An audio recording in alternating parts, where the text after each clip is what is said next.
আমাৰ ভাৰতখন অহা 25 বছৰত ফিউচাৰ টেকনলজিৰ এটা নতুন হাবত পৰিণত হ'ব।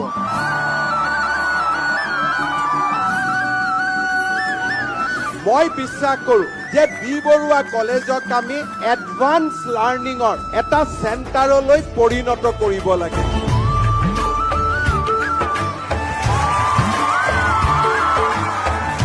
ইণ্ডাষ্ট্ৰীত কাম কৰিবৰ কাৰণে আমাক স্কিল মেন পাৱাৰ লাগে। বি বৰুৱা কলেজে স্কিল মেন পাৱাৰ সৃষ্টি কৰিব নালাগে। বি বৰুৱা কলেজে টেকনলজিৰ ওপৰত চৰ্চা আৰম্ভ কৰিব লাগে যে ছেমি কণ্ডাক্টৰ টেকনলজি কি আৰু সেইখন পৃথিৱীত সোমাবলৈ বাবে তেওঁলোকে চিন্তা কৰে।